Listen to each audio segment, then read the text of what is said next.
That $700,000 is gone forever. My mother-in-law's voice dripped with satisfaction through the phone. I've already moved it all. Consider it payment for putting up with you for the last 8 years. I stood in my kitchen, staring at the family photo on my fridge, the last picture taken of my parents before the accident. My name is Sophie Anderson, and at 32, I was learning that my mother-in-law had just stolen my parents' entire life savings. What did you just say? I managed to keep my voice steady, though my hands were shaking. The morning sun streamed through my kitchen window, casting shadows that suddenly felt too dark, too heavy. Oh, don't act surprised, Diana sneered. Your parents' joint account? The one you've been so preciously preserving since their accident? I found the paperwork in Michael's office last month. Getting added as a signatory was almost too easy. Your husband really should be more careful with important documents. My stomach dropped. Michael, my husband, had access to my parents' account information because he'd helped me manage their estate after the car accident 2 years ago. We kept the account open, using the interest to fund scholarships at the local high school where my mom had taught for 20 years. Diana, that money was meant for. For what? She cut me off. Some pathetic scholarships.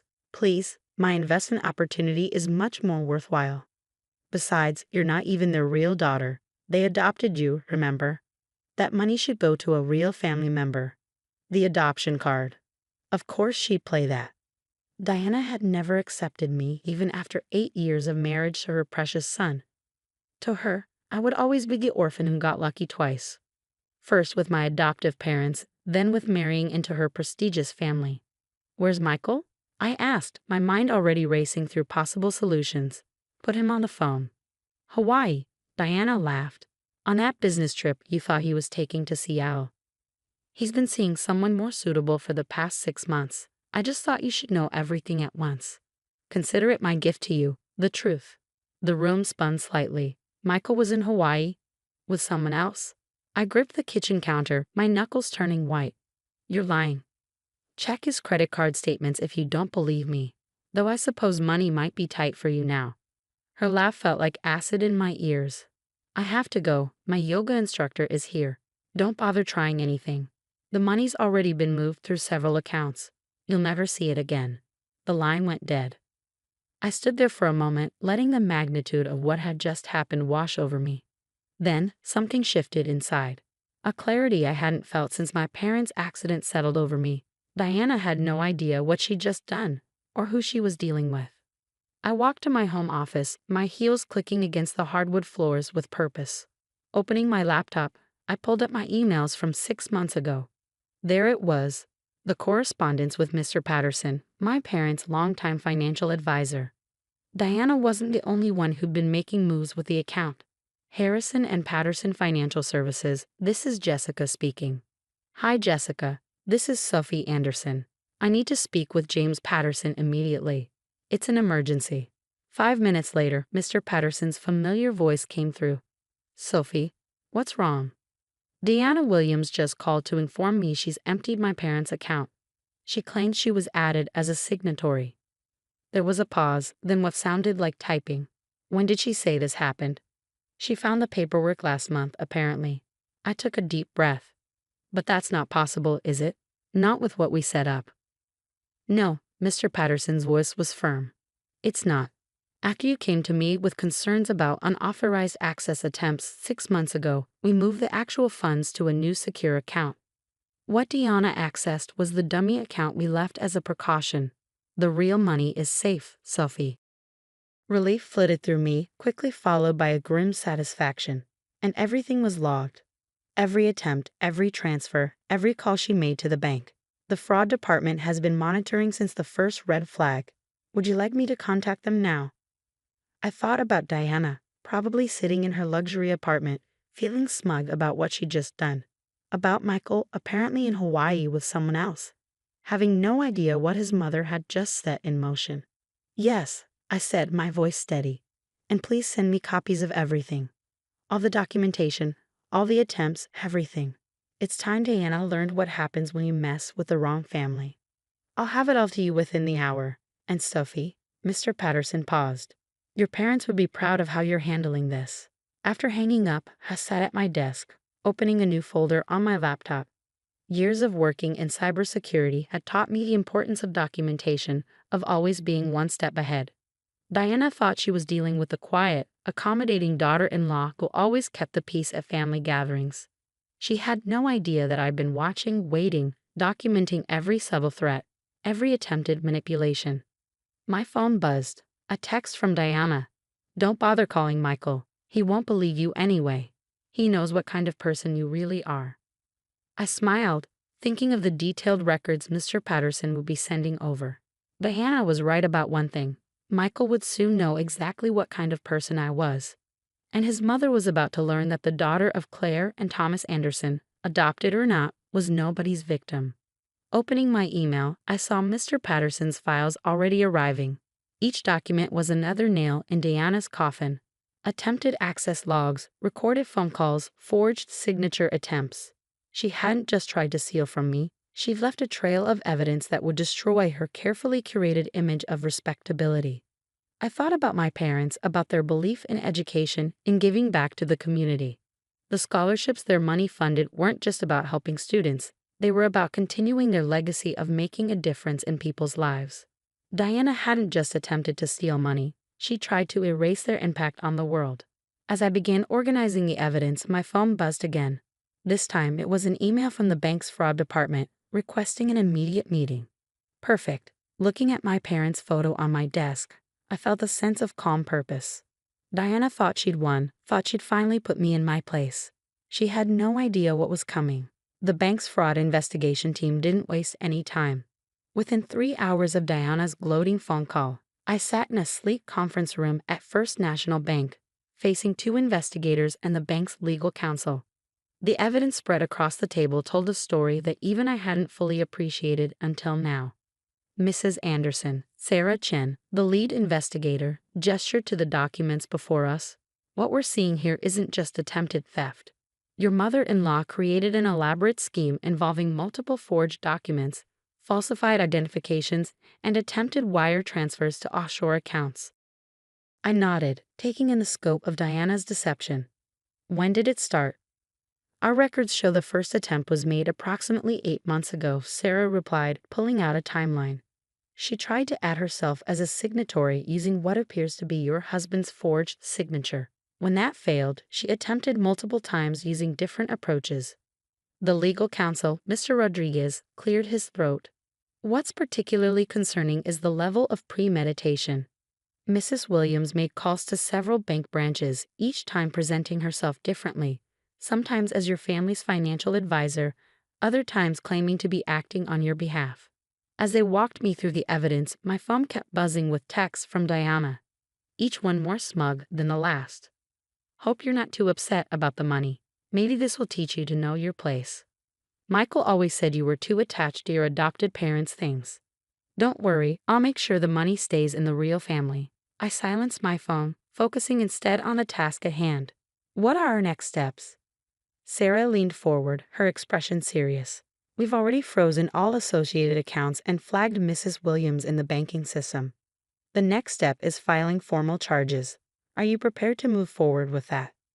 I thought about Diana's years of subtle cruelty, her constant reminders that I wasn't real family, her manipulation of Michael. "Yes," I said firmly. "I want to press charges." Just then, my phone lit up with a call from Michael. I excused myself and stepped into the hallway. "Sophie, what the hell is going on?" Michael's voice was tight with anger. "Mom just called me, saying the bank froze her accounts."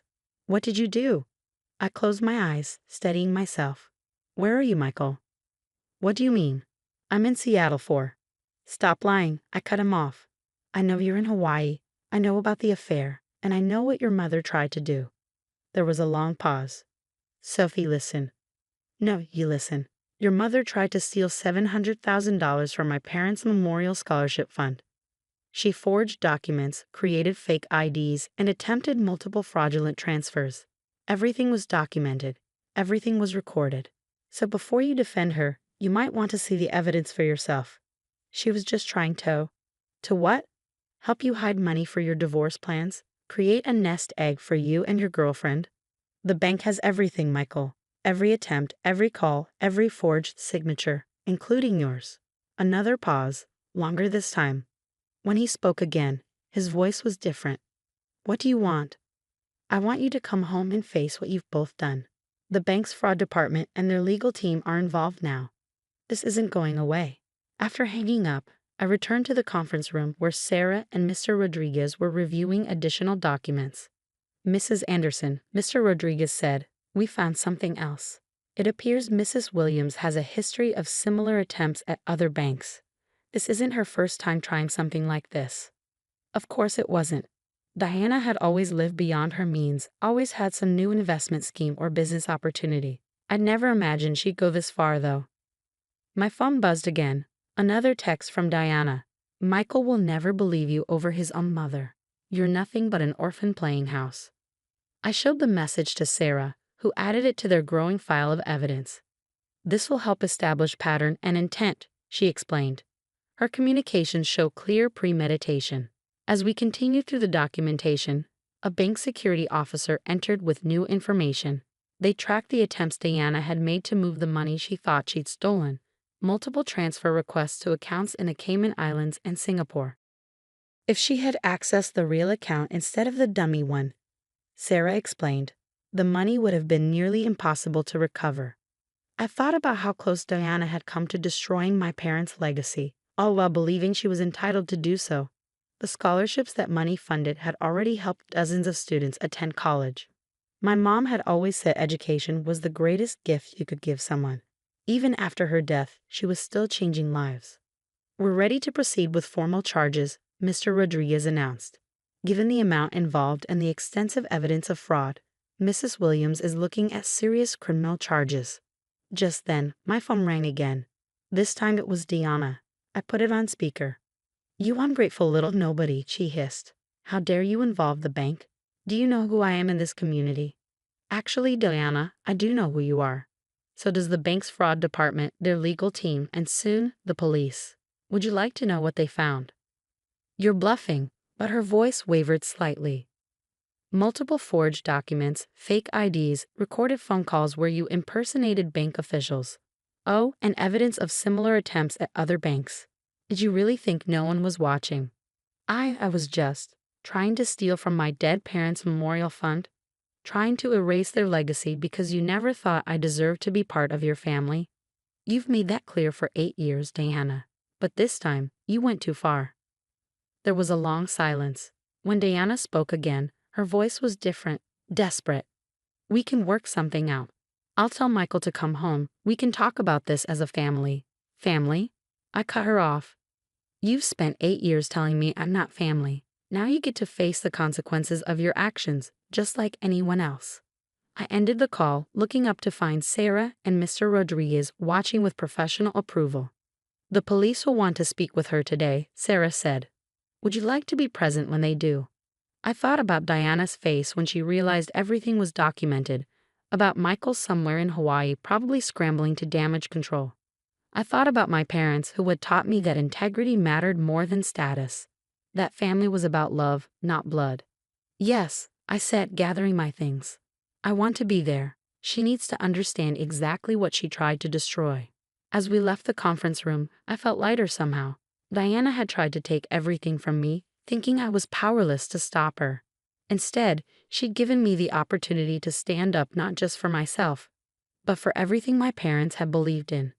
The real money was safe, the scholarships would continue, and Diana was about to learn that underestimating me was the biggest mistake she ever made. The police arrived at Diana's luxury apartment building just as the afternoon sun cast long shadows across the manicured lawns. I stood slightly back, watching as 2 officers and a detective approached her door. The bank's fraud investigator, Sarah, stood beside me, a thick folder of evidence under her arm. Diana's face when she opened the door was something I'll never forget. The color drained from her perfectly made-up face as she saw the officers, then me standing behind them. Mrs. Diana Williams, the detective began. We need to speak with you about multiple counts of attempted bank fraud and identity theft. This is ridiculous, Diana sputtered, her usual composure cracking. Do you know who my family is? Who my husband is? Yes, ma'am, the detective replied calmly. We're also aware of your previous attempts at First National and 3 other banks. Would you like to discuss this here, or down at the station. Just then, Michael appeared in the doorway, looking disheveled and jet-lagged. His Hawaii trip had clearly been cut short. His eyes met mine, and for the first time in our marriage, he looked ashamed. "Sophie," he started, but I held up my hand. "Save it, Michael. The detective here has some questions for both of you about forged signatures and fake IDs." The next few hours were a blur of statements, evidence presentation, and watching Diana's carefully constructed world crumble. The detective laid out everything. Every attempt, every forged document, every recorded call where she'd impersonated bank officials. "The scholarship fund will continue," I told her as the officers prepared to take her statement. "Every penny is safe, still helping students just like my parents wanted. You didn't just try to steal money, Diana. You tried to steal their legacy." Diana's face contorted with anger. "They weren't even your real parents. You were just some orphan they took pity on." "No," I said calmly, pulling out a worn photo from my wallet. "They were the people who taught me that family isn't about blood or status. It's about love, integrity, and standing up for what's right, something you never understood." As Diana was led away for formal questioning, Michael approached me, his face drawn. "I had no idea she was planning this," he said quietly. "About Hawaii, I'm sorry." I looked at this man I'd married, seeing him clearly for the first time. "You may not have known about the fraud, but you knew who she was. You knew how she treated me, how she talked about my parents. You just chose to ignore it." "What happens now?" he asked, his voice small. "Now, I continue my parents' legacy. The scholarships will go on, helping students achieve their dreams. As for us, I twisted my wedding ring off, placing it on the table between us. I think we both know this marriage is over." The divorce proceedings moved quickly. Michael didn't contest anything, perhaps hoping to avoid more scandal. Diana faced multiple fraud charges, her reputation in the community she'd valued so much now in tatters. 3 months later, I stood at my parents' grave, placing fresh flowers beside their headstone. The first round of scholarship recipients had just been announced. 15 students who would get the chance to pursue their education, just as my parents had wanted. "Mrs. Anderson," a young voice called out. I turned to see Maria, one of the scholarship recipients, walking toward me with her mother. "We hoped we'd find you here," Maria said, clutching an envelope. "I wanted to thank you in person. This scholarship, it means everything. I promise I'll make your parents proud." As I hugged this bright young woman, I felt tears in my eyes. This was my parents' true legacy, not just the money, but the lives they continued to touch, the dreams they helped make possible. My phone buzzed, a text from Sarah at the bank. "Diana took a plea deal, significant fines and community service. She's also been barred from any financial positions or decision-making roles." I smiled, tucking the phone away. Diana's punishment wasn't about revenge. It was about justice and consequences. She tried to destroy something beautiful out of spite and prejudice, and instead had only destroyed her own carefully maintained facade. Later that evening, as I sat in my home office reviewing applications for the next round of scholarships, I found myself looking at that last family photo on my desk. My parents' smiling faces reminded me of everything they taught me. About strength, about dignity, about standing up for what's right. Diana had thought she could break me by attacking their legacy. Instead, she'd only made it stronger. The scholarship fund wasn't just about money. It was about continuing their work, their belief in education and opportunity. My mom used to say that the true measure of a person isn't in how they treat those they respect, but in how they treat those they don't. Diana had shown exactly who she was, and in doing so, had helped me become stronger, more determined to honor my parents' memory. The next scholarship ceremony would be held in the high school auditorium where my mom had taught for so many years. Looking at the list of recipients, I felt a deep sense of peace. Diana had tried to take everything from me, thinking I was powerless to stop her. Instead, she'd given me the opportunity to prove that family isn't about blood or status. It's about love, integrity, and the legacy we choose to build. My parents would have been proud not just of protecting their legacy, but of using it to help others build their own. That, more than any revenge, was the sweetest victory of all.